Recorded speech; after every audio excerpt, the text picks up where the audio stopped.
first and foremost. So we have 3 mini debates for you guys. Wow. The rules of debate are slightly different than they are in chamber, right? It's going to be a 2v2. 2 speakers on each side. The speeches are 5 minutes long.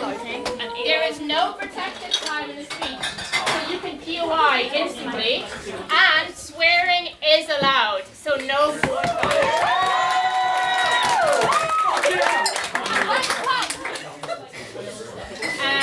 so yeah, our 3 debates are: this house believes Die Hard is a Christmas movie. The second one, which I have just realized I may have lied to people about the motion. It's this house regrets the rise of Christmas in November. If you are speaking prop on that debate, do you want to support Christmas in November? Yeah. Am I speaking One Christmas in November, right? Oh yeah, I'll do whatever. What did you have planned? I didn't plan anything. Yeah, that's Okay. Jack and Daniel have now swapped. Well, am I defending Christmas in November? No. I'm against. You're against Christmas in November. You're against Christmas. You want to support Christmas in November. Ashley's for Christmas in November. Wait, I'm against Christmas. I want to be against. You're against Christmas in November, and Henry's for Christmas in November. Against? Oh, against. Daniel's for Christmas in November. Oh, okay. So we have used dousing the job of internal convener happening. My bad, guys. I forgot the motion when I was asking people to sign up for this. And the third motion will not be revealed until the second motion has been finished. What could it be? I want to say that none of you got the motion right in my little form. So Elliot's port stays with me for the time being. So with that, I want to start our first debate. This house believes Die Hard is a Christmas movie, with first proposition speaker Ray. Oh.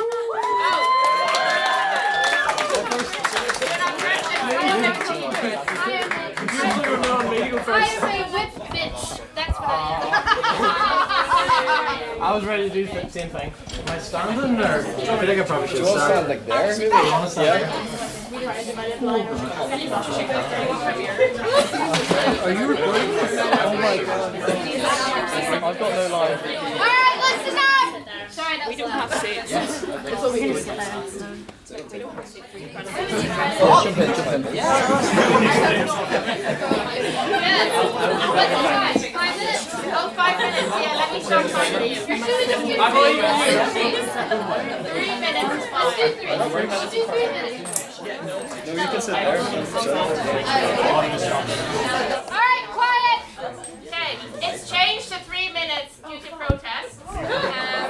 Not voiced to me before this debate started. I might have.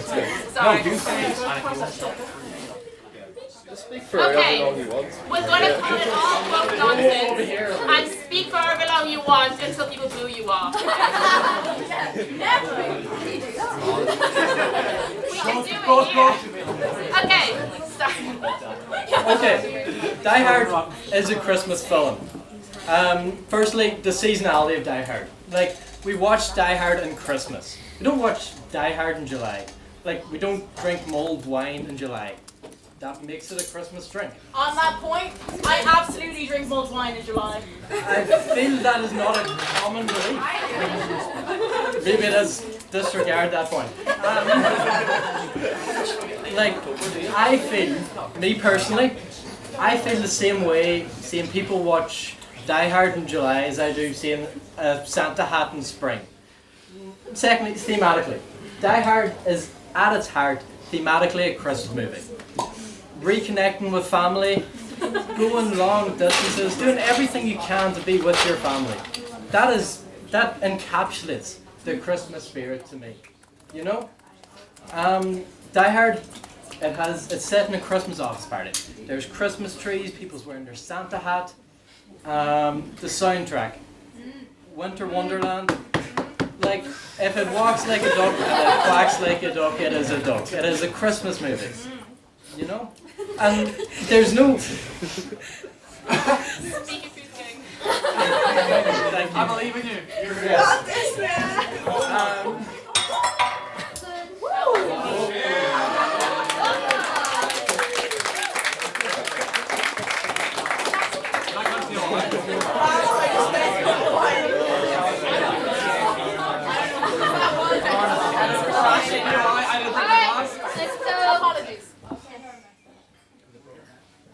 Okay, moving on. There's been a lot of debate whether including Die Hard as a Christmas movie somehow dilutes the Christmas movie genre. I don't think this is the case. It's similar, like, there's no such thing as too many action movies or too many Hallmark movies. Or too many movies where Chris Hemsworth has his top off. What? There's way too many Hallmark movies.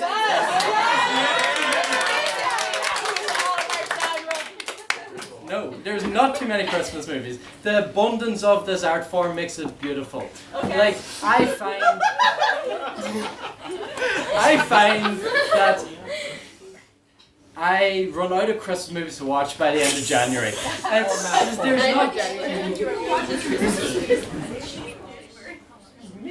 Sorry, that wasn't a point of order. Is there a point? That cannot be true. That is true. Simply, I just go through them all. Letterbox, I've cleaned it off. It is. On that point, Go on. is that not a you problem? That might be. There may be self-reflection to do at the end of this, but my point remains the same. That this is a Christmas classic. It is a staple of the genre. It brings families together at Christmas. And if that doesn't make it a Christmas movie, I don't know what does. Thank you for your time.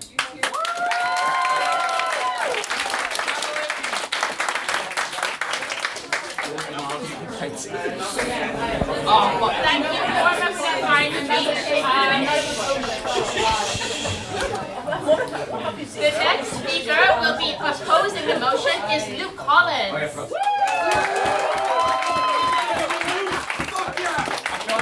Sitting on the table, just be clear.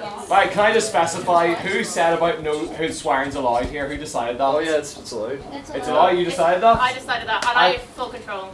I appreciate that. Because listen, remember the line, yippee-ki-yay, motherfuckers, not happy Christmas, motherfuckers. On that point. Yeah. Okay, in the list, when he sends, what is it Carl down to Hans, it says, ho ho ho, now I have a machine gun. Explain that, bitch.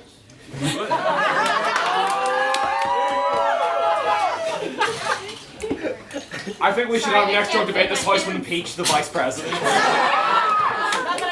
Listen, he does say ho ho ho in it, but I think in other films there's Christmas involved in it. Who here has watched Harry Potter?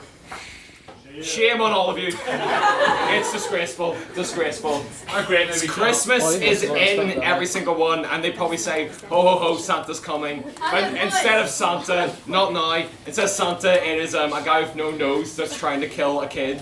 But after he does his exams, it's very important he does his exams first. So it's not a Christmas movie. My reason being that it would not be a Christmas movie. Go ahead. Harry Potter takes 5 minutes to explain Christmas. Die Hard is all at Christmas at a Christmas party! It could be any party whatsoever. It just happens to be on Christmas Eve. It could have been on 24th of July, not 24th of December. There's nothing particularly crispy about it. Oh, there's a Christmas tree. So what? They must have forgotten to take it down. They could just have it in July. Oh, we forgot to take it down. Sorry, it's Christmas all year round. No. What? I'm just saying it could be a party at any point in time, honestly. I'm just saying it could be a party, it's just an office party. It's not necessarily an office Christmas party. If you watch Office Christmas Party, watch the film with Jason Bateman and Jennifer Aniston. That's the actual Office Christmas Party. But no, it's not a Christmas movie. The reason why it's not a Christmas movie, it's an action movie. When you go onto it and look it up, it says action, maybe comedy, I guess. And he's kind of funny in the film. No, it's not happening. But listen, it's not a Christmas movie for the simple reason of Christmas happens to be in the movie. It's not about Christmas, it is about a man that is trying to take down Hans Gruber and a bunch of German terrorists. No, it's not happening. It's time to give up. But listen, I never give up. that was good. Give up now. But listen, it's just about a man that's trying to take down a bunch of terrorists in a building. Think of Die Hard 2, 3, 4, 5. None of it is about Christmas. There has been other Christmas films. I'm just gonna let you jump there. There has been other Christmas films that have had sequels. Santa Claus being one of them. Home Alone. Die Hard 2, 3, 4, 5 are not Christmas movies. They're not Christmas movies, so therefore, I wouldn't say it's a Christmas franchise. It's just the movie had to take place during Christmas. He says ho ho ho once, but the terrorists, they're not in the Christmas spirit. They were trying to steal money. And no one's in the actual Christmas spirit. It's a man who's been separated from his wife and is going back to try and make up for it. Why do you call it a Christmas movie? It just happens to be on Christmas. Fine. Okay. Would you think that John McClane would have gone to LA if it was any other time of year? Probably. No, he wouldn't have. No, he wouldn't have. He was coming right to see his kids for Christmas. You have a speech queen. Listen, to all of our American friends here as well, it could have been a Thanksgiving movie as well. It could have been coming home for Thanksgiving, or to Easter, or for 4th of July, I don't know. Go ahead. Thanksgiving is simply a woke mockery of a holiday. It does not exist. It is an Americanism and should be stumped out of Western culture forevermore. Listen, I'm not American, so absolutely none of that detracts from my points. But listen, he could have gone back at any other time of year. He just happened to go back on the 24th of December. It just happened to be that way. It happened to be on the 24th of December rather than any other time of year. But my point being, anyway, is that John McClane could have come home at any time at all. It just happens to be on Christmas. Why it was, I don't know, take up a director. But it's not a Christmas movie. A Christmas movie revolves, the center of it is around Christmas. Take Elf, Home Alone, It's a Wonderful Life. They all revolve around Christmas. Sorry? Yeah, we're going to be left at home at any time of the year. What makes it a Christmas movie? It's just a movie about a kid trying to stop some guys from breaking into his house. Barely even to do with Christmas. How's Christmas relevant to Home Alone? It makes me feel happy, that's what makes it Christmas. If Christmas isn't relevant to Die Hard, why is it relevant to Home Alone? Fair point, but also it's about Die Hard's Christmas movie, not Home Alone, so that's a bit... Citing Home Alone as a Christmas movie. It's one of my favourites. I just wanted to say it. I don't want to give a shout out to Home Alone. Alright, fine. We'll switch it to, I don't know. Well, we'll switch it to Fred Claus, the classic film starring Vince Vaughn. That is a film that revolves around Christmas, and it is a masterpiece. I don't care what anyone says. But it's my point being, it could take place any time of year, and yes, took the Home Alone. I will accept your point there, fair point. But it could take place any point of year. It just happens to be at Christmas. Or even, I don't know. It's like almost. I did not look at the actual time of year. It's taken way longer than 3 minutes. I thought we would have stopped. I thought we would have stopped. Okay, alright, but if we. How long time do I actually have? 6 minutes.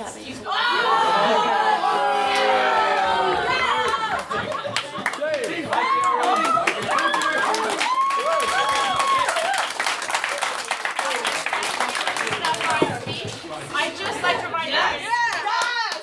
This is a more informal setting, but I would appreciate if everybody is quiet enough when the speaker speaks so that we can hear what they're saying. I know this is such great crack and we're having so much fun, guys. Yay! But we're going to have so much more crap after the 20 minutes of debates are over. Or like 40 minutes of debate. It's much less than a 4v4, guys, so appreciate that.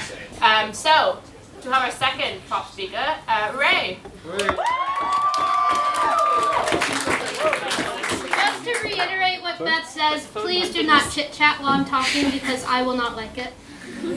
Alright. First of all, that was bullshit. KOI, No. you're listening. What are you trying to say?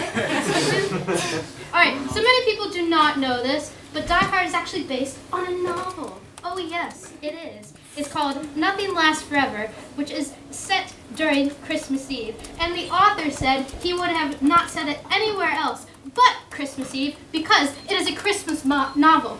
Including the scriptwriter for Die Hard also said the Christmas part is integral. What? No. Fuck off. The Christmas aspect is integral to the story Die Hard. The defining characteristic of a Christmas movie isn't whether or not it's set around Christmas or Christmas visuals are peppered in the background, but rather, would it still be the same movie if it was set... Oh, that was a flash. Yeah, sorry. Would it still be the same movie if it were set outside of Christmas time? Do you think Die Hard would have been the same movie if it was set outside of Christmas time? There's a reason why Hans Gruber and Carl decided to go to Nakatomi Tower and shoot Mr. And shoot Mr. Takagi in the head because they knew, one, security would be lax, one, it's a Christmas party, everyone would be, shut up. I didn't realize how annoying that was. I'm so sorry. No, there's a reason why Hans Gruber and his cronies went to Nakatomi Tower. Because the security was like, there's only one fucking security guard there. What the fuck are they planning to do?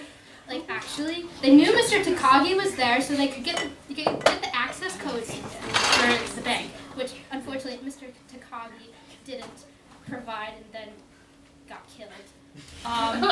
Another thing, in the Apple Movies section, okay, the Christmas movies section in Apple Movies, Die Hard is there, bitches. On that point? No. On that point? No. Alright, yes, L I will. Why are you just in the opinion of billionaires? That is where most, I can't say that.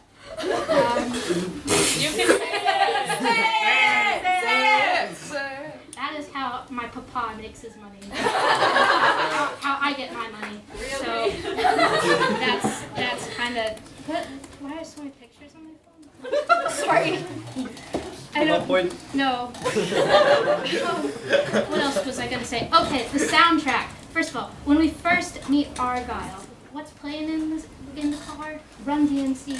Hollis Queens, the best Christmas song ever. And I say, no. You've never heard of Last Christmas by Wham? That was number one. I like a little flavor, I'm sorry. George Michael's the ultimate flavor. Yeah, I like George Michael too. But I like Christmas time in Hollis Queens, mom's cooking chicken and collard greens, rice and stuff. And Satan.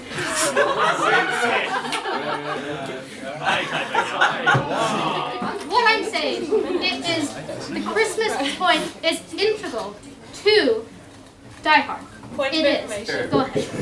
You say that a movie is a Christmas movie if you cannot remove Christmas without changing the story. But in Nightmare Oh, I Before forgot Christmas, you cannot remove Christmas without changing the story, and yet many people argue it is not a Christmas Did you movie. say Nightmare Before Christmas? Yeah. I don't know, that's Tim Burton. His mind's fucked. Another thing, Die Hard 2. You said it wasn't set during Christmas. It actually is set during Christmas. POI, I didn't want to. Someone did not do their research, first of all. No. On part of Die Hard 2. Do you think was not necessarily terrorists? Well, actually, yeah, terrorists. Actually, yeah, they are terrorists. Would decide to take over an entire airport. Spoiler alert: if you haven't watched Die Hard 2, what other point would they be able to do that? Christmas time is Christmas time is the best time On that point. to On that point, That's a terrible thing. I just said a bad thing, didn't I? That was bad. Thank you. That's the only opinion I care about. Elizabeth Noble's opinion is the only opinion I care about. No, what I'm saying is that the Christmas plot point is integral to the plot of Die Hard, confirmed by the author of the novel, and also confirmed by the director and the scriptwriter of the film, as well as... Oh my gosh, shut up! Oh my god. Okay, and Die Hard 2. It is integral to Die Hard 2. Oh my gosh, shut the fuck up. But sorry. Sorry. Wait, Luke. I'm fine. Like on the very far left. What I'm saying is, alright, yes, no, the Christmas imagery, the reason why John McClane is there to see his children because of the holidays, and I do not like Holly Gennaro McClane, I think she's a bitch, but I just don't like her. Yeah. statistically speaking, don't more Americans travel to see family on Thanksgiving as opposed to Christmas? I don't know, I don't celebrate Thanksgiving anymore. I grew up in a single parent household where I did not have any family. So Kat and I went and got sushi for Thanksgiving, and that was it. So I don't really. Thank you, EJ. Yes. Thank you for applauding my terrible childhood. I love it. Yes. But anyways, I think that's the end of my speech. My stomach hurts.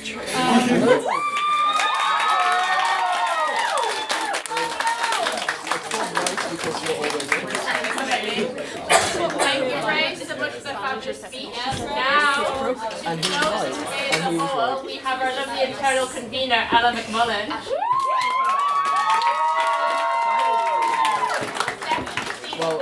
Dude! Oh my god, fire is bad. Okay, hello ladies and gentlemen. I think it's really fitting that I close this debate because I am someone who has not seen the film Die Hard. And nor will I ever watch it because it seems shit, but it also seems not like a Christmas film, and I'm going to base this on the fact that even though I haven't seen it, vibes, because I'm a woman who runs on vibes. I'm good for my time on excited, yeah, so I'm just getting started. Okay, basically, right, I would go on the fact that I have seen clips from Die Hard, and that is a man walking around a building. He is walking through glass, cutting himself up. Oh, I'm so sore. Shut the fuck up. Like, you know what I mean? Like, it's not about you. There's an active terrorist plot. It's not about you, Mr. Bruce. Like, shut up. And she doesn't love you. She left you. She does not love you. She doesn't love you. She's like every man, and she is like every woman. When a man is like, please love me, I'll actively stop a terrorist plot for you. And she is like, no, I don't love you. How pathetic is that? Now, let me go on to what I've talked about why it's a bad film, even though I haven't seen it. And I will now talk about why it's not a Christmas film. Men don't get Christmas. Men don't get Christmas.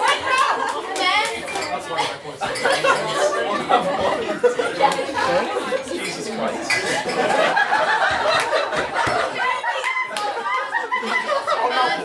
I love babies. I don't like men. You know what I mean? I'm on your side. Yeah? I'm on your side. I know. Okay. All men but Luke. And happy noise like okay. So basically, right? I will now get on to what I think this film is about. It's about Bruce Willis, right? And I don't like Bruce Willis. He seems like kind of a crazy guy. He's tearing his knees through glass. This is the one clip I watched on the way here because I was told by Beth I need to do this motion. And he's like, oh my god, like I love her, and she's like, fuck off, like, and that's me with everyone, like, you know what I mean? And so basically, right? It's a Bruce Willis film. Like, it's a film about Bruce Willis. And you know what, to be fair to Bruce Willis, okay, yeah, right, yeah. Okay, yes, Bruce Willis was asked the question, oh, is Die Hard a Christmas film? And he said, no, well, it's a Christmas film, but really, it's a Bruce Willis film. You stole my closing quote, right? That was going to be my closing quote. But now I'll get on to that because I'm a woman on the fly. So basically, right, he said it's a Bruce Willis film.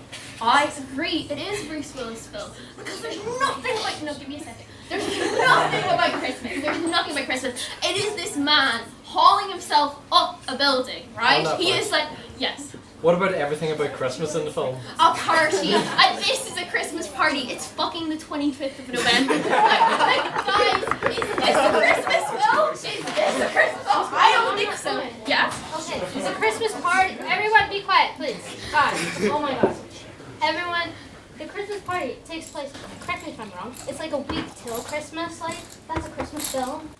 No, okay, I doubt that a corporate Christmas party is taking place a week before Christmas. They're always like fucking the 26th of November, guys. And he is arriving at LA. He's like, please see, I want to see my kids. And she's like, no, you're a shit father. Is that Christmas? I don't think it is. This is what Christmas is like. Queen, that's your tea. But like,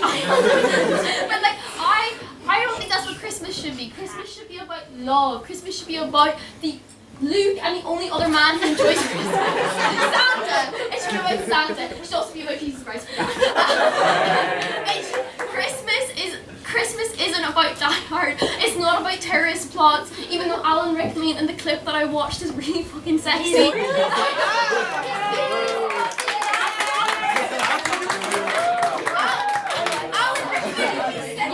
Outside of Christmas! Outside of Christmas! I'm not putting. I want to know your opinion of Alan Rickman in Love Actually. In Love Actually? Yeah. No, he's a cheater. And that is an actual Christmas film because it portrays the true truth of Christmas. People cheat. And that, that if you run evil and that people cheat. Now, yes, thank you. That's the true truth of Christmas.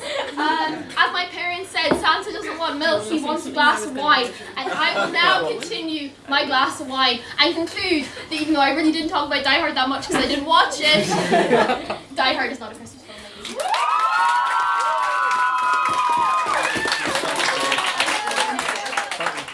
Thank you, Ella, for that fine speech.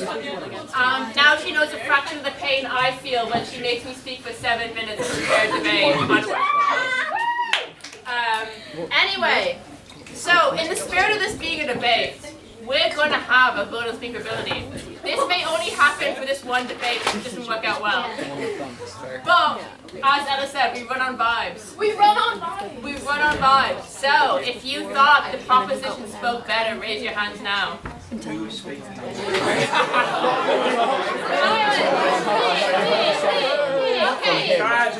Wait, so it was Cormac and Ray speaking on this. The House believes that Die Hard is a Christmas movie. However, this is not about your real opinion, guys, as you all know. This is about speakability, which is what I tell myself when I lose. Put your hands up. I'm sorry. You're not being counted, but like, that's a decent amount of people. Oh, put your hand up if you spoke outsider. That's, I feel like, less people.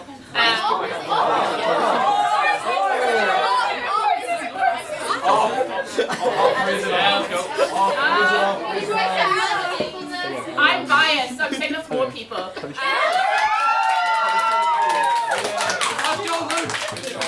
A reminder, this means absolutely nothing because I did not bother to count, and as you will know, no one else bothered to help me. So, yes, we want to. Yeah, we got free wine, not free Just a reminder, you do not get free wine for winning the debate, and you only have one bottle of wine left. I'm looking at it right now. Yeah, there's only Now you've got one. But yeah, just a reminder, the wine rules are It gets so much. There we go. depending on how much wine you buy. But now, after that, what we're going to call a tie before Ray kills me is, I'm not going to kill you, I like you. thank you, Ray. Implies you would kill me minute. Anyway, the second motion, as I have just remembered, is this House regrets Christmas in November. If I told you that you do not like Christmas in November, please put your hands up. Daniel and Ash. So Rosa, you did not. Okay.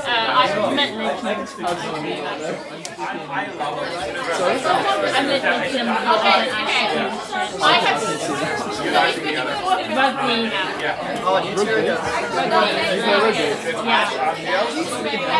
No, I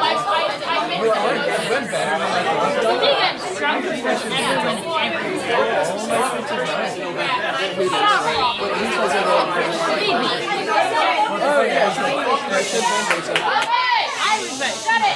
Guys, we have sorted the issue of me not knowing my own motion. Which is, our first speaker is going to be Ashika. Please.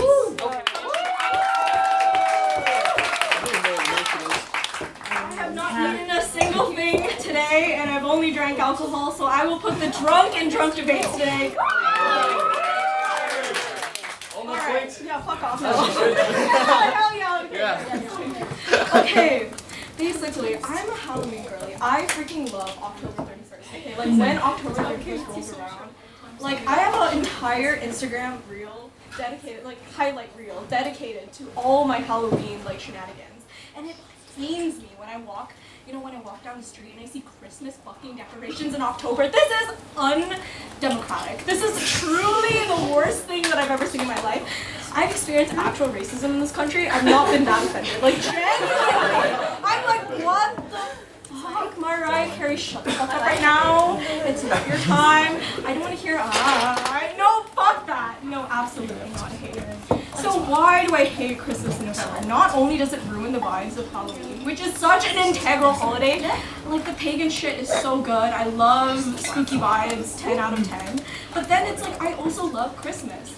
And the thing is, too much of a good thing just ruins it. Like, if I want to enjoy Christmas, but like by the time December 25th rolls around, I've heard Mariah Carey that deep sing to my ear too many fucking times to count, and I just cannot deal with that shit anymore. You know, it's like, shut up. Hey, why? It's annoying. Yeah, I'll take your fucking Are you just a fake Mariah fan? I am a real Mariah fan, because I know that like the weather fucking matters. And everyone's like, no one's here during Christmas. Like, everyone's gone home. Like, that's when Christmas is the best. Like, when you're with your family, not when you're with these other people nonsense. Like, what am I doing here? I don't know.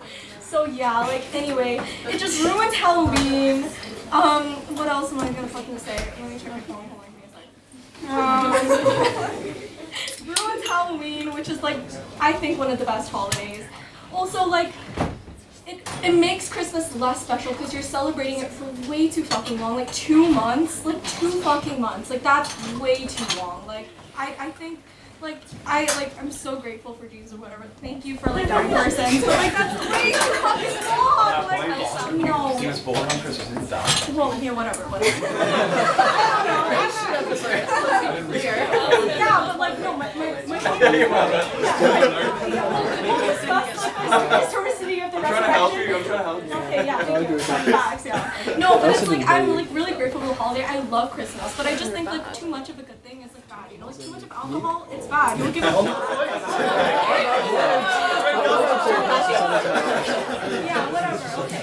It's like, I'm sorry, I'm listening. She's my best friend. Really enjoy the Christmas spirit because I've like been celebrating it for way too fucking long, and I want to enjoy my Halloween decorations. I want to like enjoy it for at least another 10 days, like after Halloween, and I can't because I gotta take all my shit down. I gotta put like the fucking like tree up or whatever, which I don't have because I'm very poor. But like, anyway, fuck that. Yeah.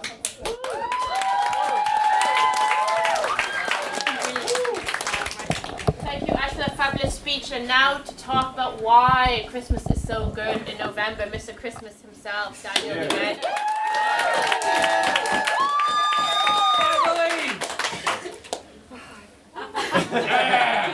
This is an assault on tailoring. Well, if you couldn't tell, what side of the debates I will be on tonight? Adidas sneakers. Yeah, you know, smart casual, you know, Christmas casual. Dress code was cocktail, Daniel. Yeah. I misheard the tail part of that, obviously, tonight.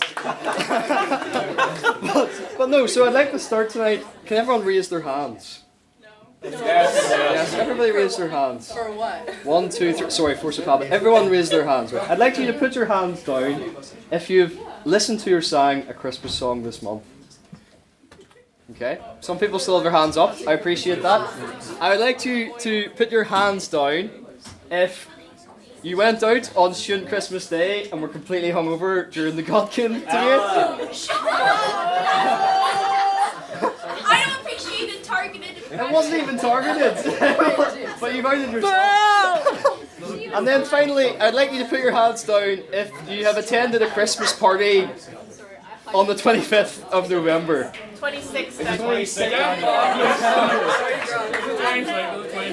Okay, I believe everyone has their hands down. And to make up for what may have been a targeted assumption on my second point, as a wise woman once said, you guys are all at a Christmas party and it's the 26th of fucking November. Okay. Yes. But no, so I'd like to present arguments for why Christmas in November is definitely not too early. And I've done so in my get-up. As you can see, I've got Pre-Marc's finest. I call it Pre-Marc the 5 circles of hell because of how long I'm dragged through it with my flatmates, which I'll go on to talk about. But no, you've got many looks. I can do like the kind of the naughty, you know, the classic Christmas, and I can also do DJ Proby on Christmas Eve.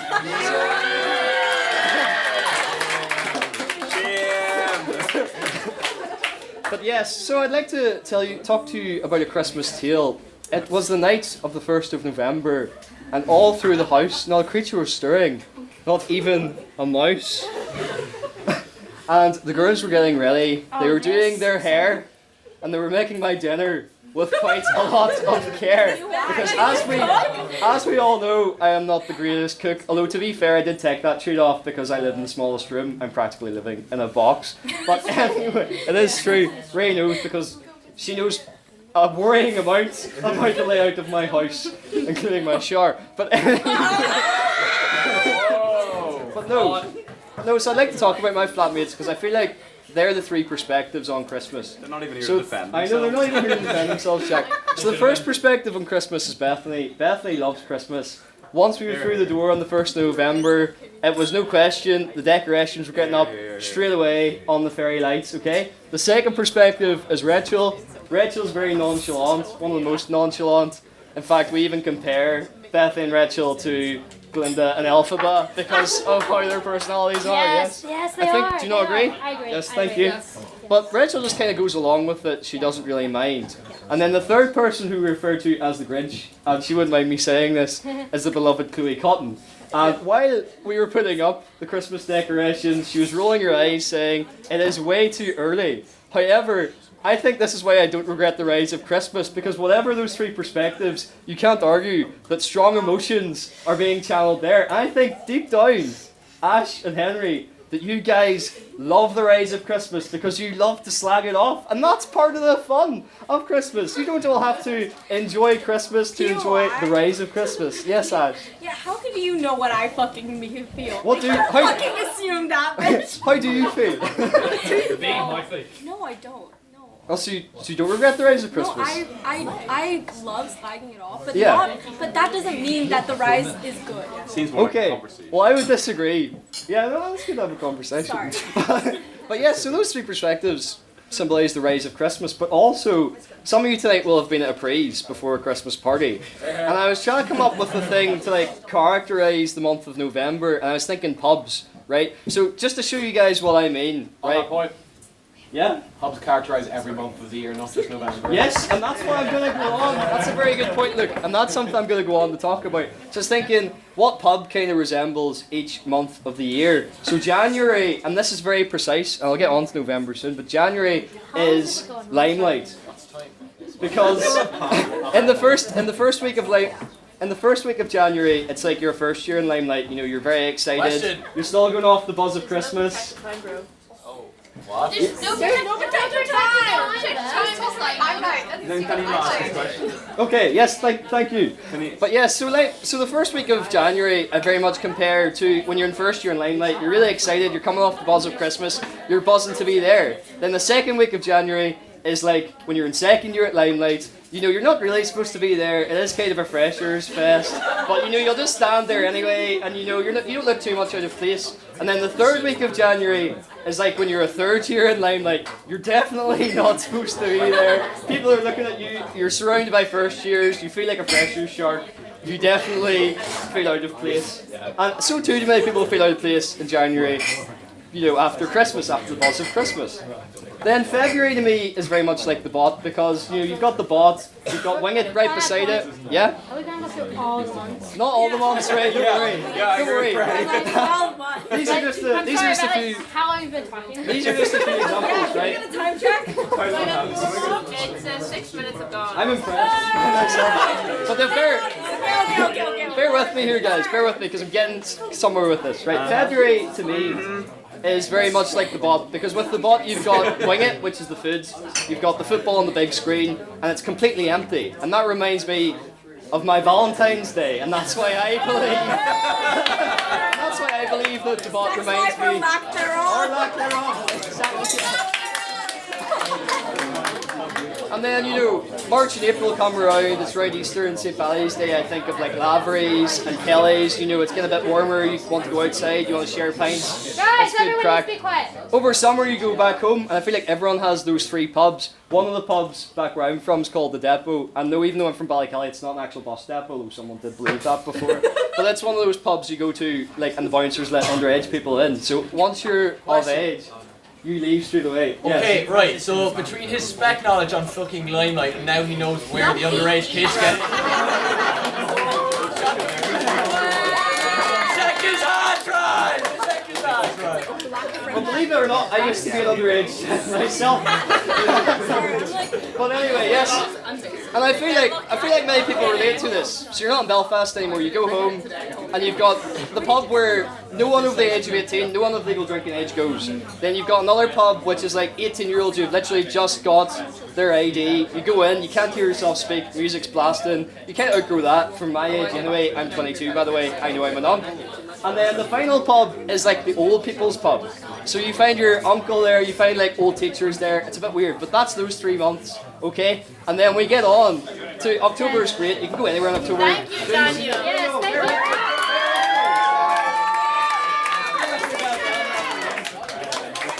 But pretty much, You're a president or a dictator! what I'm trying to say, folks, is that November very much reminds me of Spoons.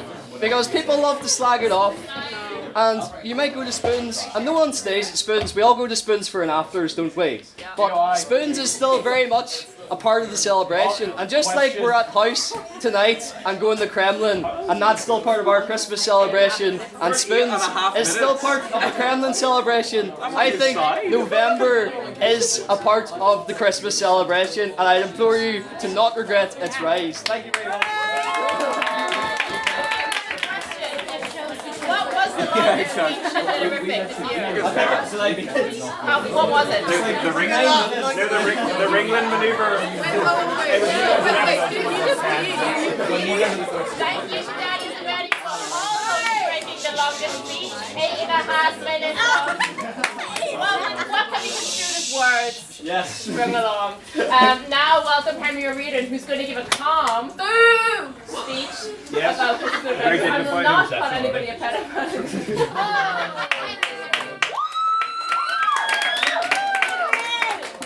Can I just make a disclaimer before we start? Everyone who's having little chit chats, please keep it to a minimum sound. Like, yeah. Just, yeah. Okay, just before I begin, if I could just get the like attention of the room. I know that we've kind of had to sit through 10 minutes of shite there and weren't the best, but I'll get going. Right. Okay, so I don't really have a speech in mind, but the rough idea is that like November's fucking terrible, right? Like November's actually a really bad month, right? Everyone gets sick. Really bad things happen generally, like a lot of like tragedies and stuff like that have occurred in November, and stuff like that. I don't really have much of a structure here, so I'm just gonna roll with it. But first just some responses for President Diddy Devenney there, right? Also, Calvin, don't record this, and quick disclaimer as well. If genuinely now, I just want to make this clear.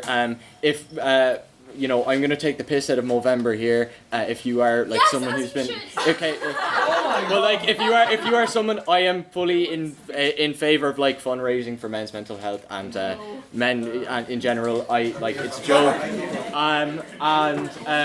Also, if you or anyone you care about was affected by the Dublin riots, then that's also gonna feature. But I promise nothing too insensitive. Right. So just responding to Daniel there. First, I don't think the guy who owns and runs Limelight knows that much about Limelight. So that's very questionable stuff. But mostly, like his entire thing was like, oh, it's grand that to have Christmas in November because like even Ash and Henry who are criticizing it, right? Even they get something out of it because they get to criticize it. That's like saying, here, it's grand to have the British Empire in fucking, you know, Kaur.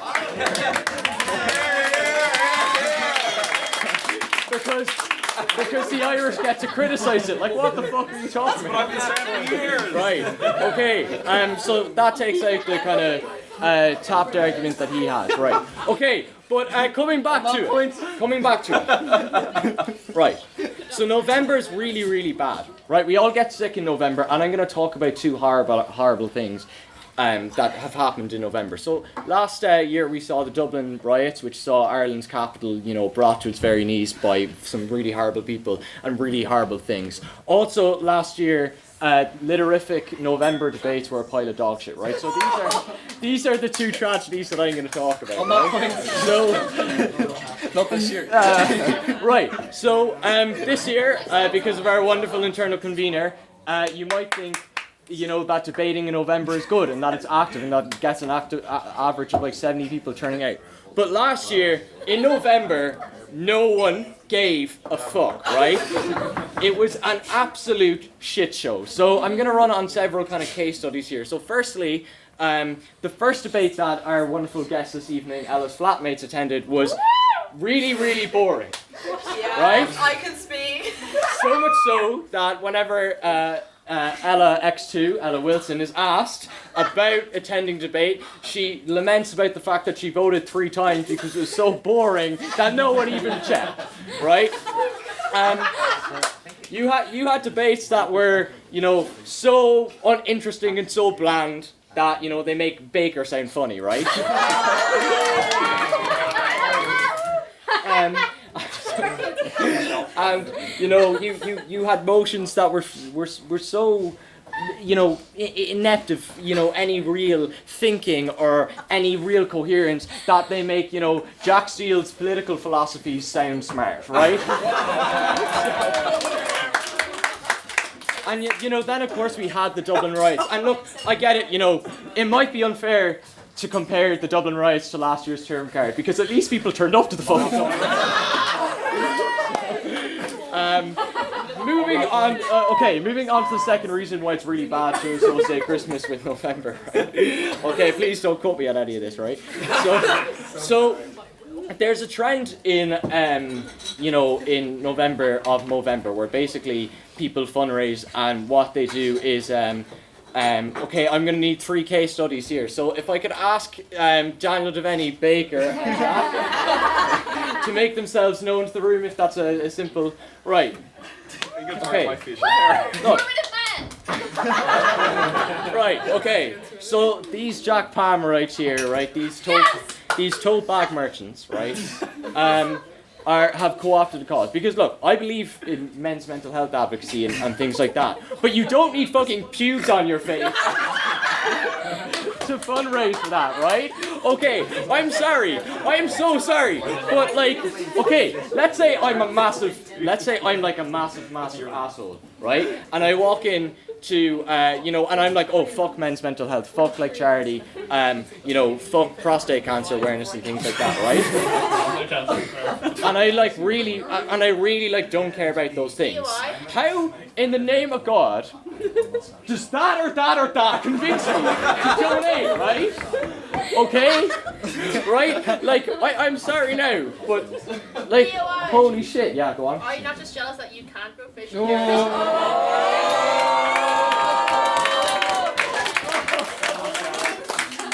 Okay, right. So after this, I'm going to send a voice message back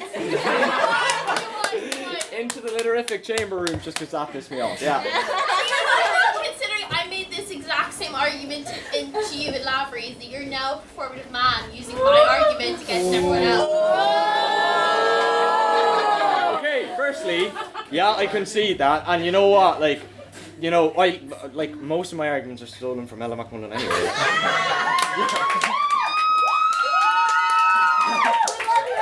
Big whoop, you know what I mean?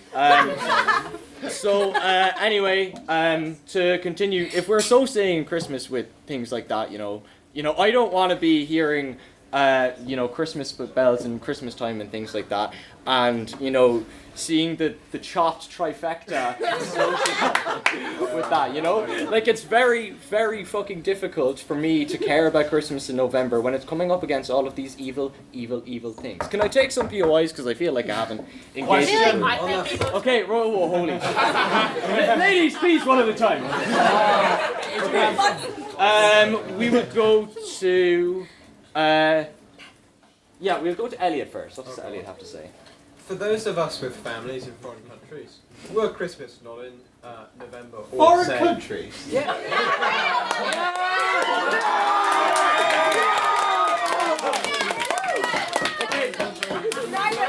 No, that doesn't look good. Okay, lads. Ella McMullin as a POI now. No, answer Elliot first. Okay, alright. My family's in South Africa. Okay. Were the Literafic Christmas party not in November, I likely could not attend it because I would have to go to South Africa. And of course, I would like to see, moustache or not, all of your lovely faces. Yeah, okay, right. Okay, so when I think, when I really, okay, I want you all to respond to this. I'm gonna think of all histories. Guys, come on.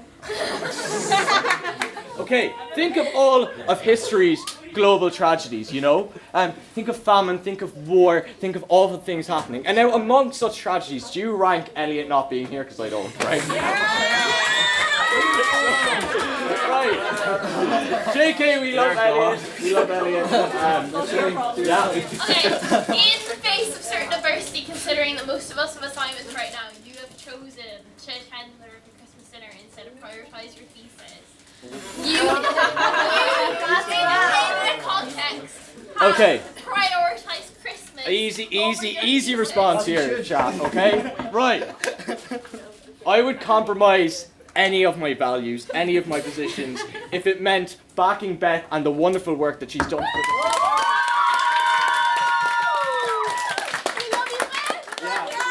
So, yeah, sack off with that, Ella. Is there anyone else? Yeah. Despite all these tragedies, myself committing one, does this not offer some optimism in the light of this sheer darkness? No, because like it does nothing to, do you know what I mean? The fact that I'm hearing Wham music does not, that doesn't reduce the want I have to like bleach my eyes when I see that. So, on that question. Sorry, I'm so sorry. Okay, I think we've reached the time.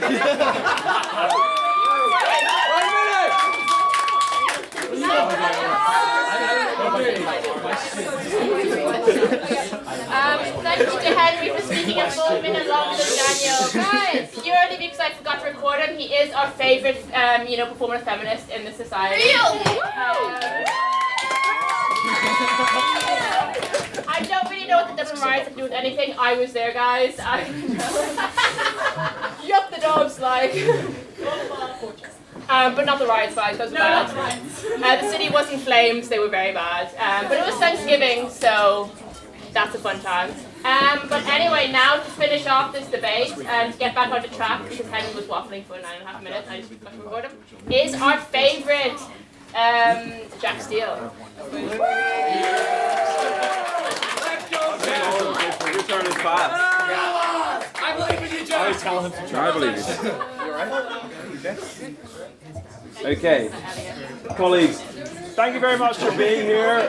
I think that all we have learned tonight is that Henry doesn't like George Michael, which is your problem, not mine. So let's begin by thinking about November. Who does anything in November remotely interesting? It's a rhetorical question. I don't want an answer. The fact is that because November is so devoid of any meaning, we have conducted the worst atrocities known to man. We've done, no thank you, we've done the you have had enough opinions on me tonight. At least I can grow views on my face, alright?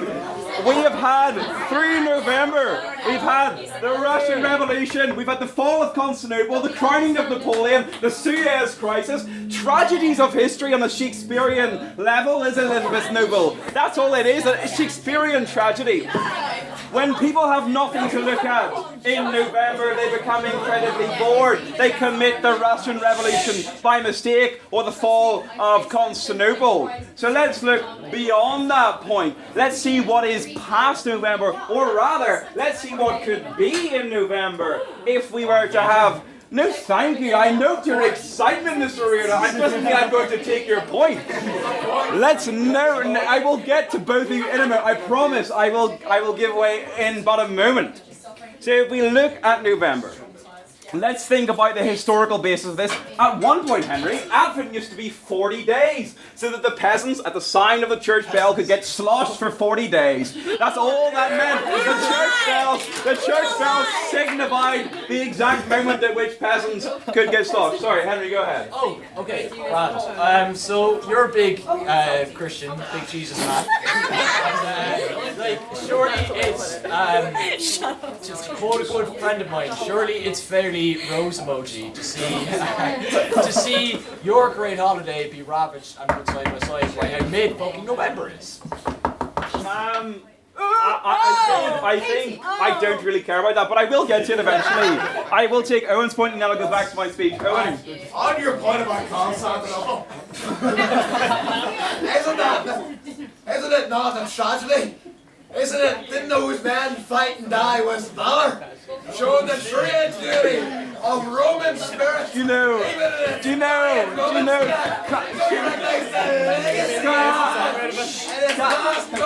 Its last glorious moments of Rome. All right, okay. Calm yourself, Mr. Neal. Calm yourself.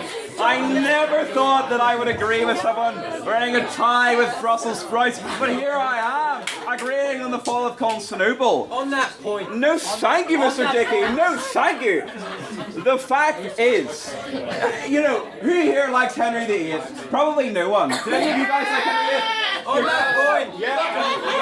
No. Who likes Henry VIII? Do you know Henry VIII, instead of 12 days, he declared 15 days of Christmas. I want 60 days of Christmas, and I'll tell you why. I'm about to insult both Ash and Ray and anyone else who is of descent of Americanism. I think, if I may, Mr. President, if I may, I think in order to prevent the disease of Thanksgiving, we must celebrate Christmas in November. Thanksgiving is, of course, an Americanism, is it not? And in order to prevent, thank you, Mr. President. In order,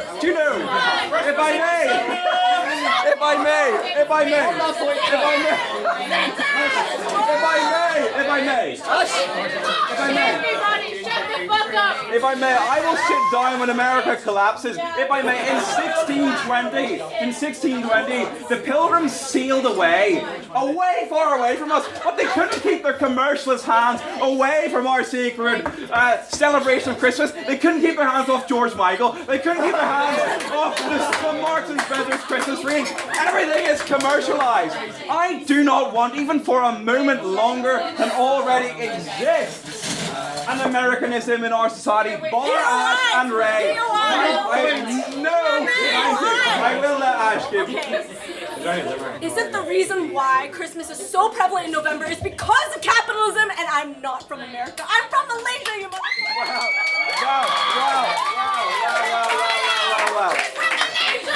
Well, notwithstanding that particular point, capitalism / consumerism are two different things, although ultimately linked to one another. That's irrelevant to the debate altogether. I think it is because commercialism has been imported by our friends in America, or, well, we say friends, but we mean it in the entirely sort of literary fake sense. They're not really friends after all. And when you look at how America has operated its Thanksgiving propaganda, Marc, okay, actually, can I draw? I wish to draw on Marc. Marc is a mere innocent Canadian citizen, and he is subject to the imperialism of America thanks to their Thanksgiving. No thanks at all.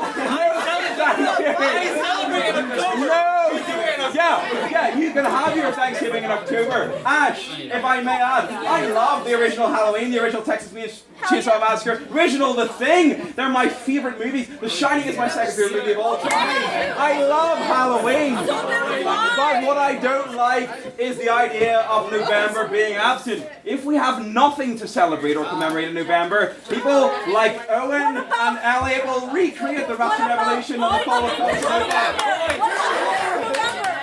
Remember the 5th of November. But here's the thing. Remembrance Day. What about the 4th? Indeed.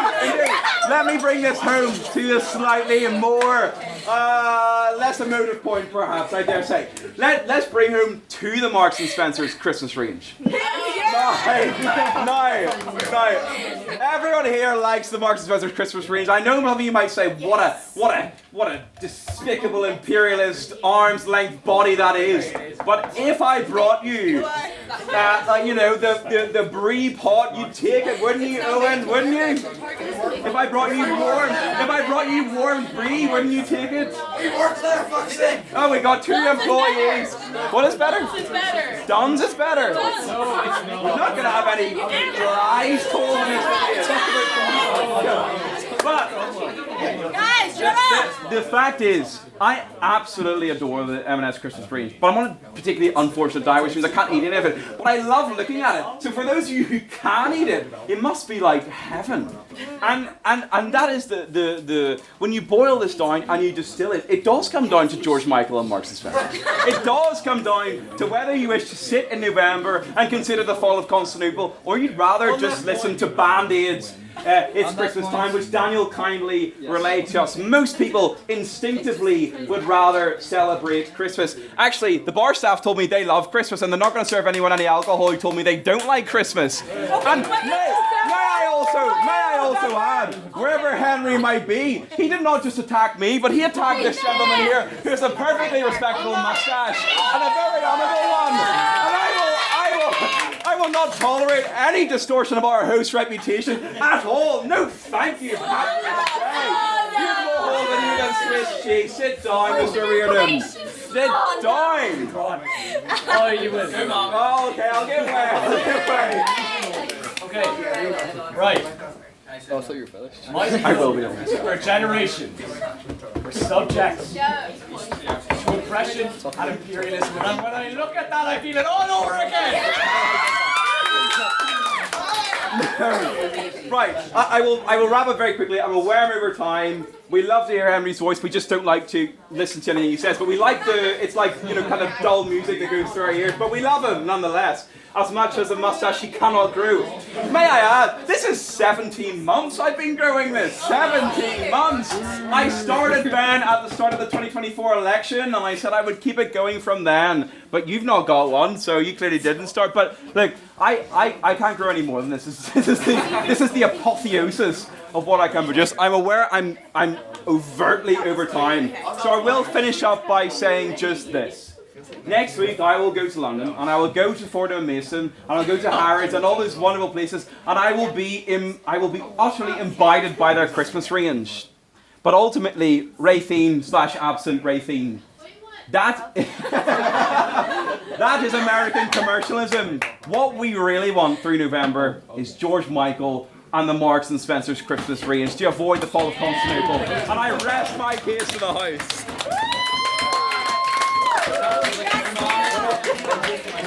Thank you, guys. So, we're going to go back to our proxy speakerability votes. So, if you thought the proposition of Henry and Ash spoke better, bear in mind our bar staff have been insulted by Henry. I love the bar staff. Give it up to the bar staff. If you think those two spoke better, put your hands up now. You don't like them. Everyone put their hands up. I love you, bar staff. No more I would drinks for you. also like to say that Henry's not lost the debate so far on the Lyrific, and I would love that to happen. So if people can put their hands down. Okay. And then people can talk to the opposition. Okay, you know you're so fucking You guys don't like George Michael? Yeah. And you hate the bar staff. George Michael. Get that hand up. Get that hand up. Based off the vibes, the opposition have won. Wow. I'm very sorry. I'm sorry to bar staff. You're the opposition, Dad.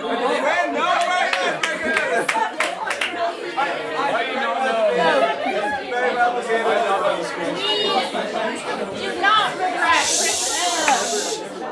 Guys, we do not regret Christmas in November. Now, we have a dilemma, Schrodinger's buffet, if you may. We have a third debate, the secret motion, but we also have a buffet. The buffet is out. So, if people would like to get food and then come back, and we'll do it afterwards. I think that's the best.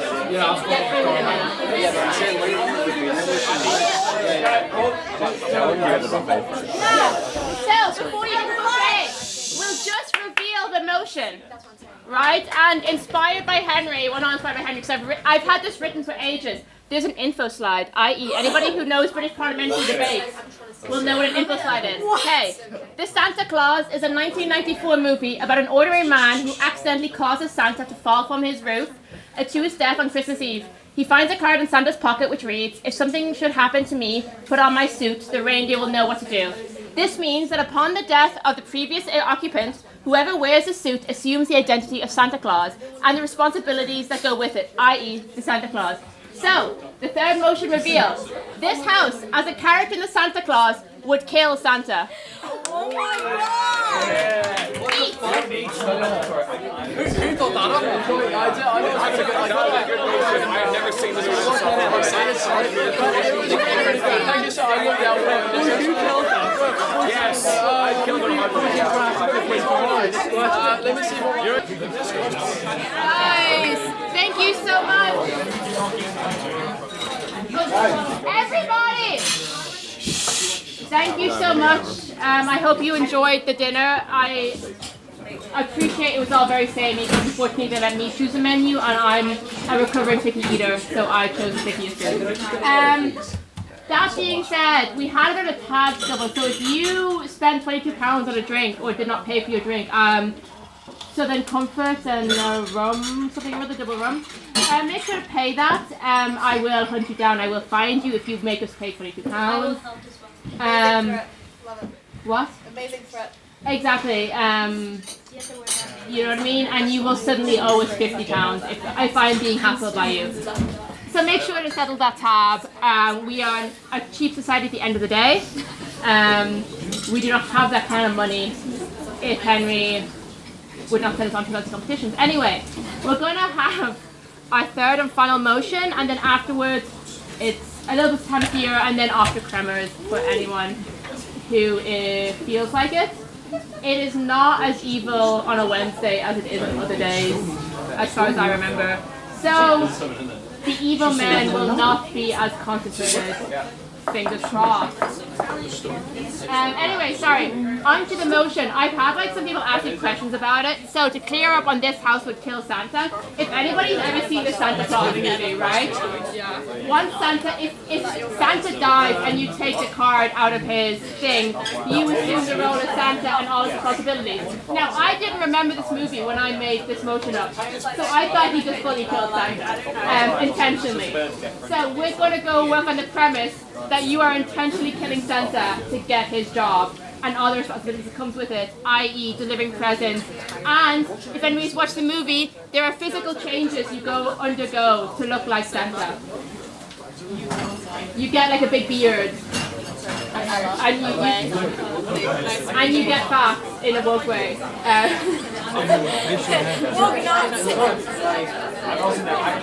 You look like Coca-Cola Santa.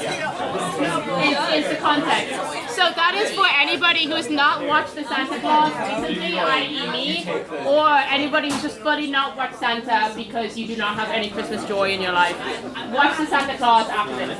But anyway, to start proposing that you would kill Santa, our lovely and chronically unemployed E.J. Culleton.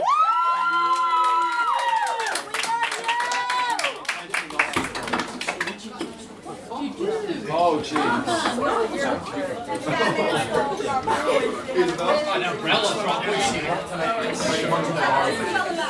Thank you, thank you. Oh yeah.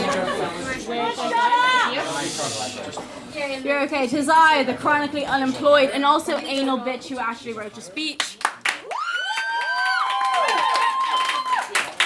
Thank you. So good evening, all my jingle bells and jingle balls. Tonight we're talking about a dire moral dilemma. which is posed to us by the cinematic masterpiece that is The Santa Claus featuring Tim Allen, which I did actually think was Woody Allen until I started writing this debate. Turns out two very different people with vastly different interests. Regardless, if killing Santa meant you became Santa, would you do it? Well, I don't know if any of you have tried to get a good fucking job in this economy, but recently I'd like to paint a picture. I'm here. Doing a master's at 23 years old, just to delay graduate unemployment by another year.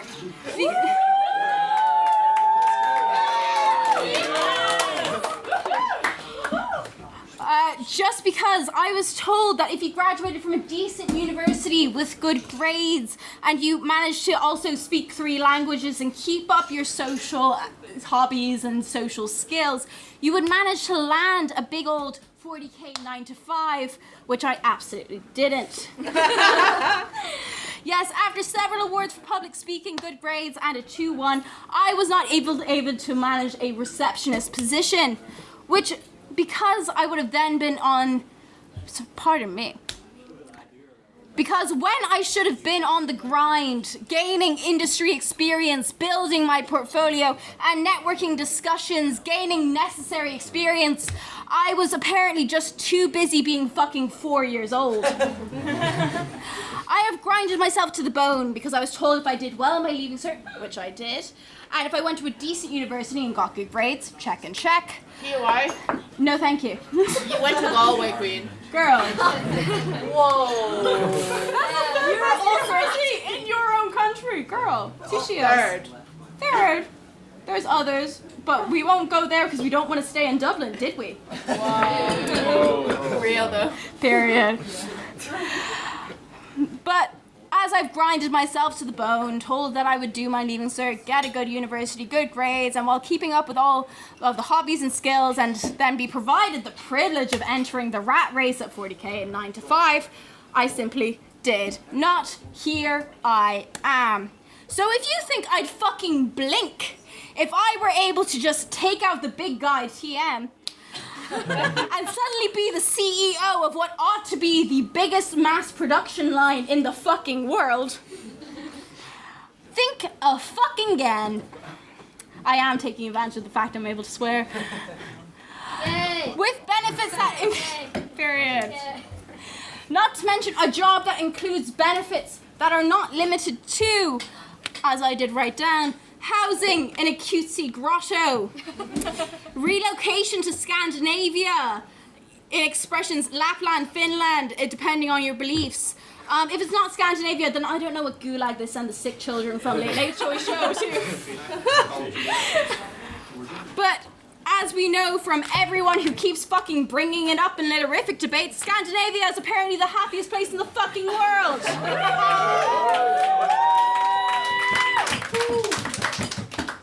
Up Norway. Up Norway, Sinead. But not to mention, you also get a loving and devoted workforce that it doesn't seem to be in a contest for wanting to unionize. And they will also carry out their every request and will while wearing cunty little stripes. Gotta love the Scandi aesthetic. But like any good mainland European, it also includes 10 months of fucking vacation.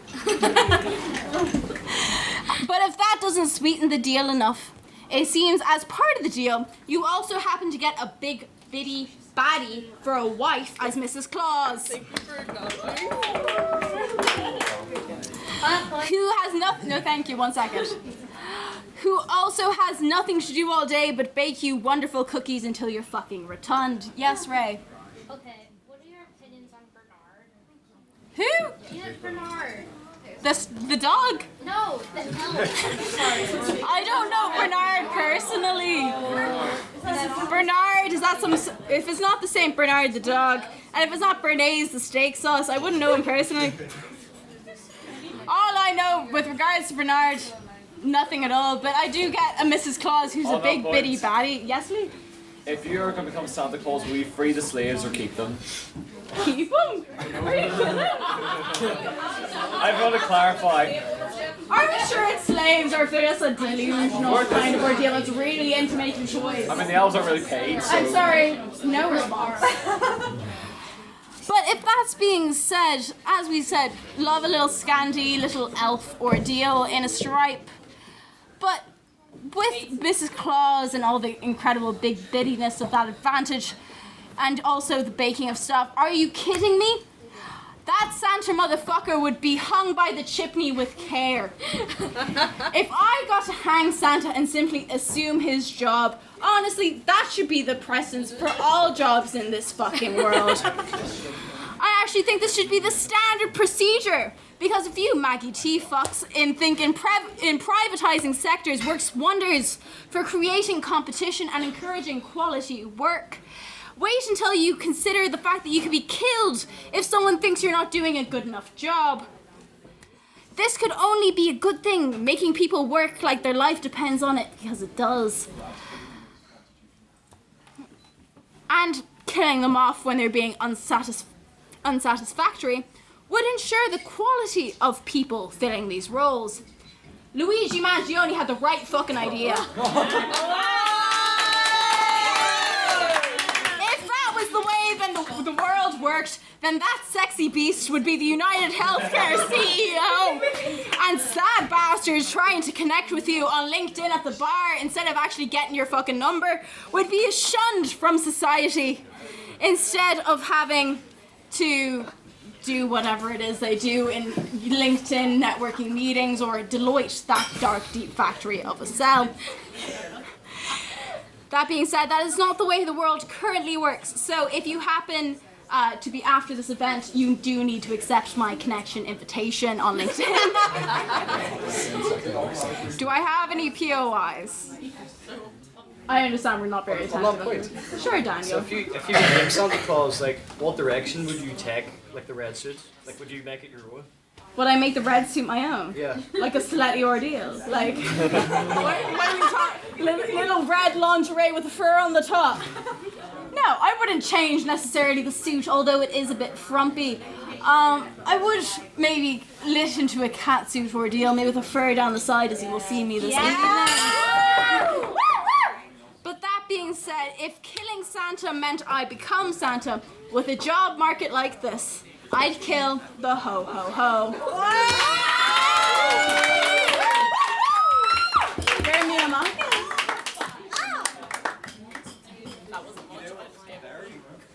Oh, yeah, me.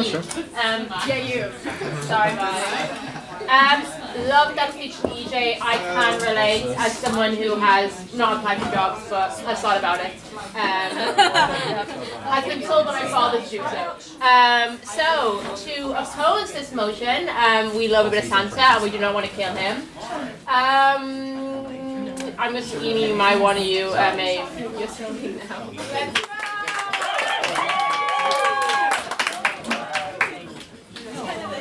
He killed a villain.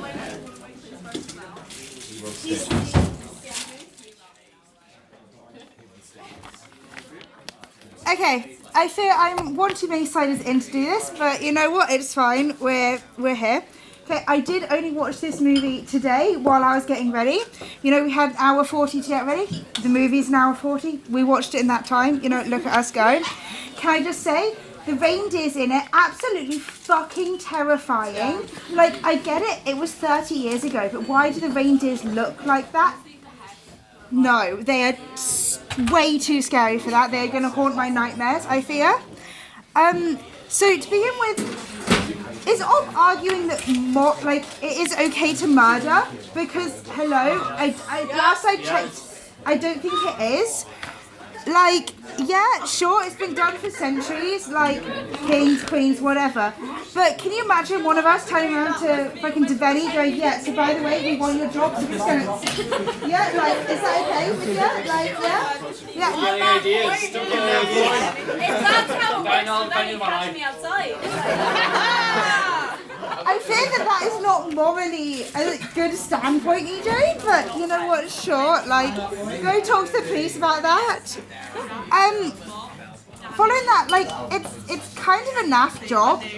Like, you were talking about the elves being all the... To be fair, by the way, they're kind of bitchy in the movie. Like, they're kind of assholes. Like, not gonna lie. Like, what Ray was on about Bernard, kind of a bit of a dickhead, not gonna lie, but it's, you know what, it's fine. And also, I would not want to have to deliver things. You don't get 10 months off. Like, you get... By the way, not only do you undergo, like, physical changes in the movie to look like Santa, like growing grey hairs and all that shit, you also get those reindeer. They are not a reward part of the thing. They are terrifying. Can I just bring it back to that point? And it is a stressful job. Like, you in that movie, you also become head elf. Like, excuse me, I don't want to have to manage... By the way, in the movie, they're all kids. Like, they look like kids, and so you're managing a team of kids, and it's just like, that would be such a stressful job to do. Like, no. And then on Christmas Day itself, you have to go deliver to all of those, like, houses. Some of them don't have chimneys, and, like, you don't shrink. Look. It's a really, really weird... On that point, yeah, go on then. most houses have windows I can easily break. See, in the movie though, a chimney just appears that you just, like, shrink through. Yeah. It doesn't look like it'd be a comfortable Christmas magic, though, by the way. On that point, yeah, go what on. if I'm so skinty that it works? But like I said, you undergo physical changes to look like Santa. Like, genuinely, POI? It doesn't look... Go on. Is that cosmetic surgery free?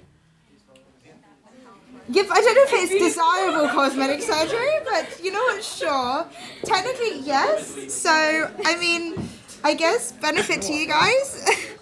But you also have to deal with, like, the guard dogs and shit that all these houses do, because, by the way, dogs don't care if you're Santa Claus, they will still bark at you if you're intruding in their house. Just putting it out there. And also, if you are Santa Claus, apparently Prop and anyone that's going to vote for Prop wants to kill you. Like, it doesn't sound like it's a fun job. Just putting it out there. Okay, furthermore, Santa's such, like, a naturally happy and jolly guy. You want to kill that, like, happy little guy? Like, come on. Don't be a fucking buzzkill. Come on, guys. Like, on that point, what if I could become that fun, jolly, happy guy? But you're removing another... why don't you also just be a fun, jolly, happy guy, as well as the other person? Then there's two. Because there can only be one. Can there though, Jay? Like, they could be two, and then the world's just a happier, more jolly place.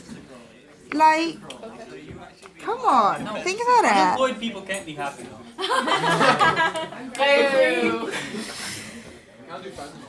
But, like, also, furthermore, can you really be a good Santa if you've had to murder to reach that point? Yes. Yes. Social dilemma. The Like, thing is on Santa that has to kill the point. previous. Yeah, go on, Elliot. The Queen of England. But no one said she was happy and jolly. Like, Or she just... seemed it. Did she deliver your present? Did she give you presents and was she meant to be happy, Well, jolly? if you go to, like, I imagine for the people at Eaton, she does. I'm just saying, I don't think that you could be a very good Santa if you had to murder people to get yourself to that point. On that point, isn't that a closed-minded stance? I just think morally you shouldn't have to murder someone to become someone that's then gonna be an influence and a role model for the rest of society. Like, to kill someone just for their job position, that seems like a very, like you said, closed-minded standpoint. Like, just work to get to that point. Go on then. Who are you to say that murder is wrong? Who are you to say murder is right? Just kill him. Like, yeah, sure, the job market is tough, but does that really mean you should resort in violence and murder? Like, come on, guys. Go on, Rosa. If Culleton was Hitler, do you think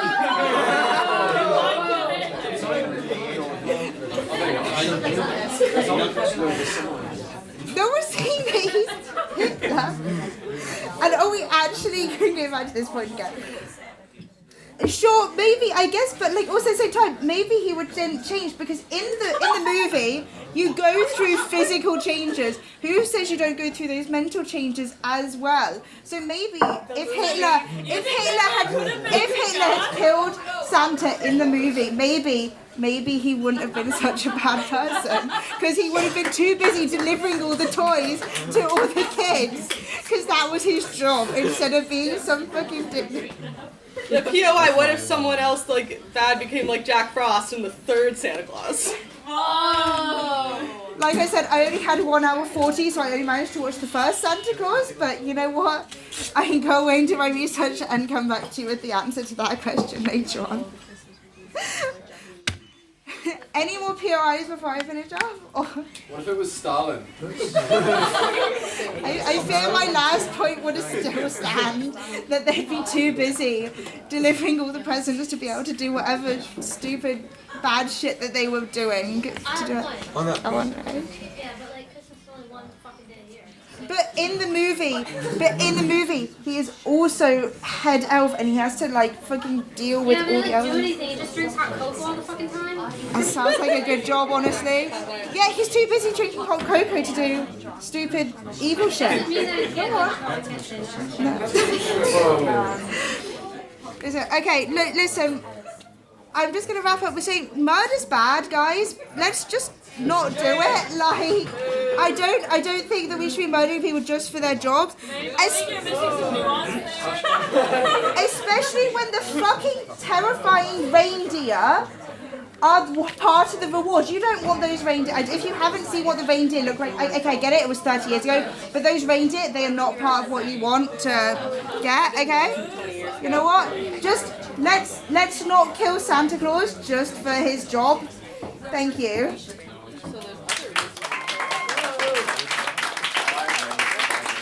Thank you, Maeve, for that fantastic speech, and thank you so much for watching the movie.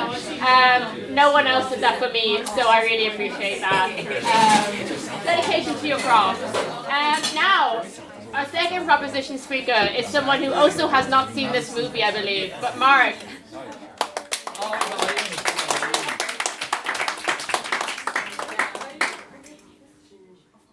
Okay, so Santa's a bit of a nuisance for multiple reasons. Now, I want to kill him. I don't know how I'm going to do that yet, but he will die and I will take his job and things will be done much better. First of all, Santa is very performative. Let me explain. So, why does he need reindeer? If you're going to fly, can't you use like a pigeon? Can't you use a bird? Can't you use something that flies? What's the point of having reindeer? I don't know. I think he's just trying to like show off. Yes. Have you not heard of Christmas magic?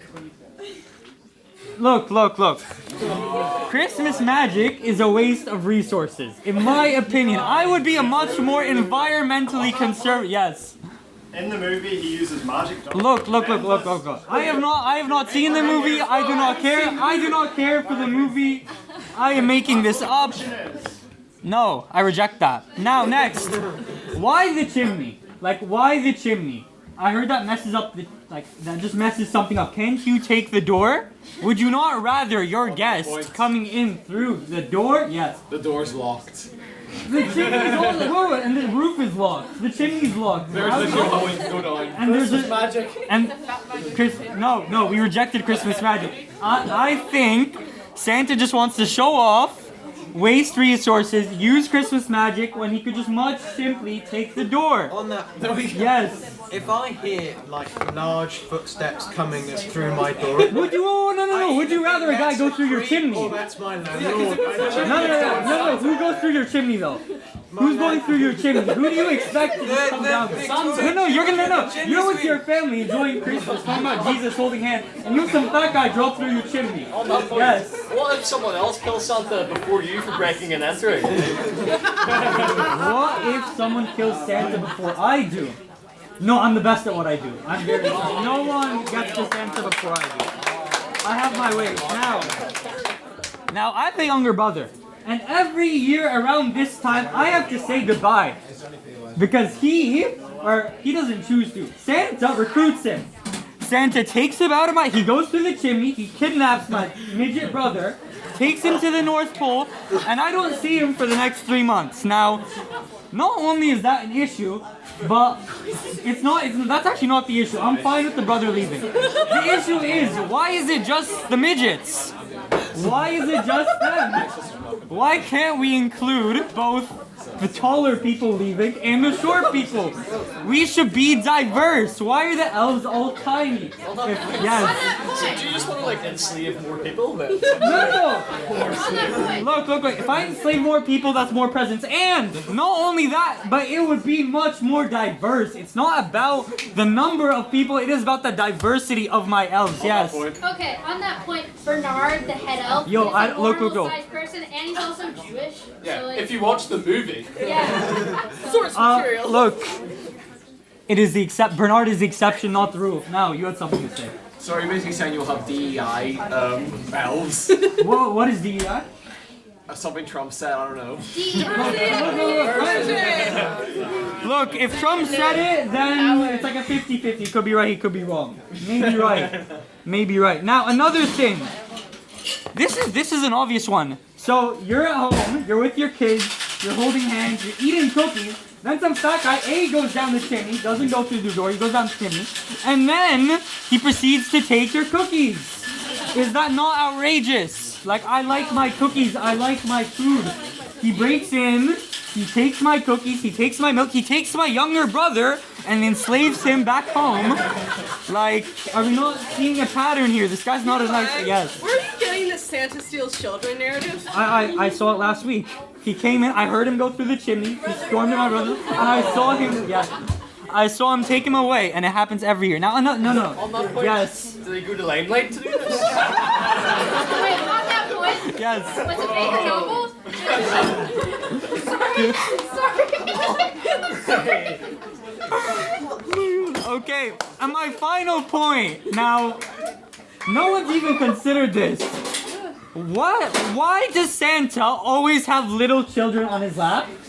Can we just pause and think about that? Why do we have little children, minors, on this gentleman's lap? What are they doing there? Why does he have them there? Is that not a bit concerning to you? On that point? Yes. Would you not have to do that after you've been... No.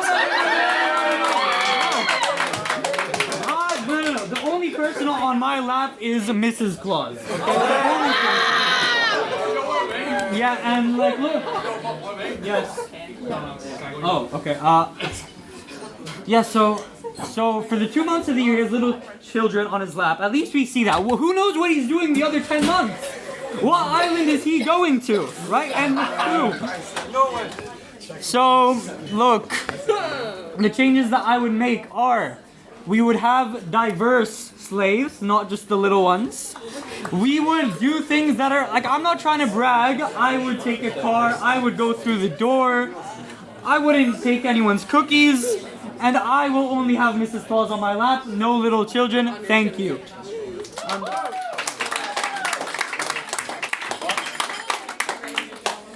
Thank you, Marc, for that fine speech. Reminded me of my communion where we had to give confession on a priest's lap. So, God bless Catholicism. To finish out the debate as a whole, and the debate specifically, oh my God, it's Ollie.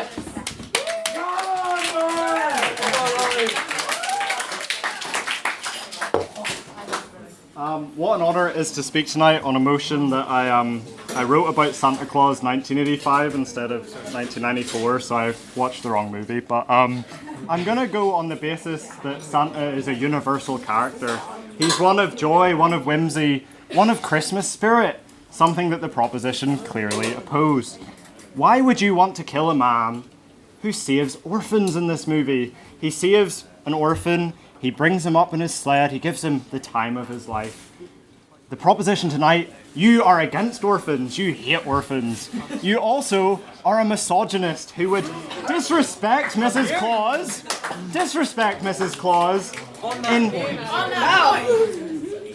I'm going to take yours. No, you're talking about us being misogynist.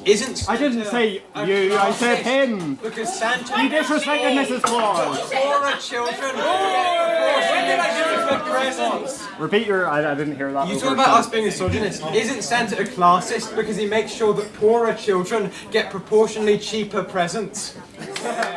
Santa in the movie does not discriminate against poor. If you watch the movie, which I did not, but if you did watch it, as I read from my seat about 5 minutes ago, he does not discriminate. And that leads me on to a point I've written here, that Santa is an Irish nationalist, so we should not care. He does not discriminate against the Irish border. He delivers to North and South uniquely. Neither with this Santa! What? Neither with this Santa. He doesn't necessarily do so. It's never mentioned in the movie. Also, It is. He Oh, you haven't watched the movie. It's not misogynistic. A direct quote from the movie. He seeks to unite all North and South of Ireland. Thank you. I will not take any more. I will not take any more from whatever your anarchist capitalist shit show was. Okay. So, as I was saying, you are a misogynist. You just seek to kill Santa to have Mrs. Claus. Yes, Mrs. that's Claus a compliment. is an. I like Mrs. No, it was Claus. not. You said you would sit her. Because I love Mrs. Claus. You I said. will kill Santa. You said you want to kill Santa to have Mrs. Claus in your lap. Mrs. Claus is equal. She commands the elves in the same regard that Mr. Claus does. What? Hello as well. Great speech, by the way. So if you're saying that people will kill Santa Claus to get Mrs. Claus, you're saying that people are just about to kill Mrs. Claus to get to Santa. That's not in the spirit of the movie. If you kill Santa Claus, you take his position. If you kill Mrs. Claus, do you get her position too? that is in no lore. If you read it on your lore of the movie, you would know. You would know that is not true.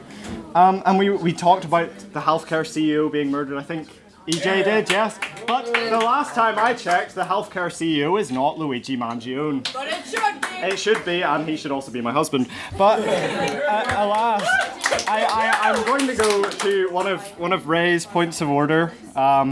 You said that Christmas Day is not one day.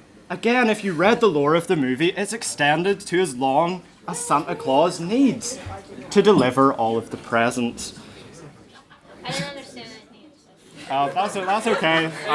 I'm not here to be understood. I'm here to make a point against what I've written down, that the proposition are terrorists. Okay, you seek to terrorize the people of the north of the pole. Okay, not northern pole. It's just because I'm from the South Pole. Well, my family are from the South Pole, so it counts as well. But I am from the north of the pole, and I am saying that yous are terrorists, right? Yous Santa will, and that's why you shouldn't kill him. But alas, continue. If he seeks to unite as a Santa Claus, would you not unite Ireland and therefore... Yes, Santa in the movie seeks to unite all people. If you've listened to one of my speeches, I will always bring it back to Irish politics. I haven't. But alas, what I'm saying is that the proposition are terrorists just seek to terrorize the people of the North Pole. You seek to kill for political favour. You don't seek to kill for the good of the elves. And that leads me on to my final point tonight. That if Respect, who gives a fuck about the elves? I will not take it. You worked for Jerry Kelly, okay? That's my only point. So, what I'm saying is that if you killed Santa Claus, you orphan the elves, you orphan the reindeers. Do you not care about Dancer and Prancer? I'm not taking it because I know what you're going to say. But you are ruining who they know. Dancer, Prancer, Rudolph, the other ones, what I don't know what they're called. But you're orphaning them, you're making her Mrs. Claus. Think about her Mrs. Claus here. I'm only directing this to you now. Yeah, okay. But Mrs. Claus is going to be left a widow. She's going to be so upset. Oh no, Mrs. Claus signed up for it. She did not sign up for it. Again, read the lore. I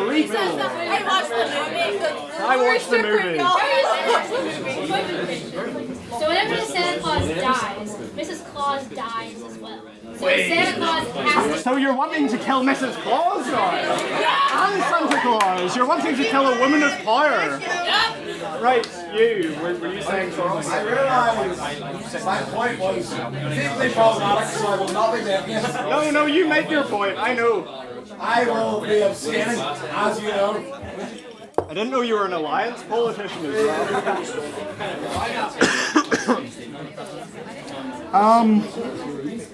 Yeah, I mean that's it. If anyone wants any more POIs, you go ahead.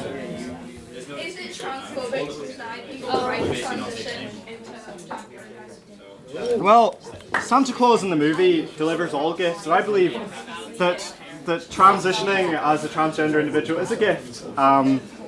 So he's going to deliver transitions to underprivileged kids. In the worst way possible, Elijah. You're bringing out your inner Massey O'Toole, I can't lie.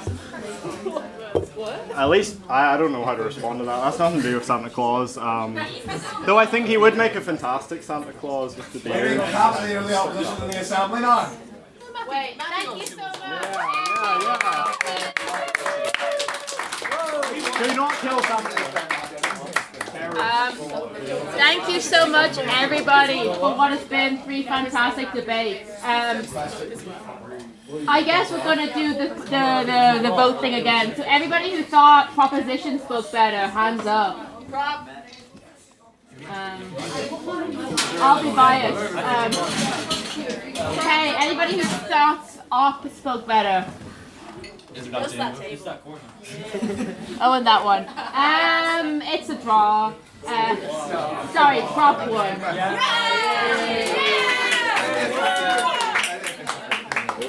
Based on pure vibes. This is not a democracy, guys. Your vote does not count in my overall decision of the speakability. Sorry, guys, it's not true. I made that up right now. But basically, dinner's been had. I hope you all enjoyed it. Apologies if you were vegan/celiac and did not have any options. Other than that, wolf nonsense and whatnot. So other than that, we're going to stay here for a little while because Culleton is not open yet, or it's open in like 5 minutes, and it would be very loserish for us to rock up. But I'm seeing spoons being floated. November.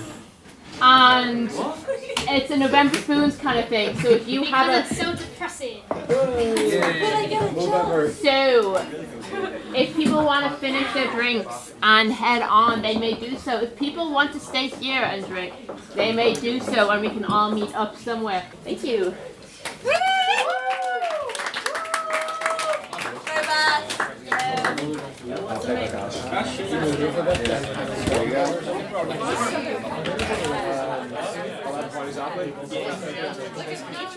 Thank you very much.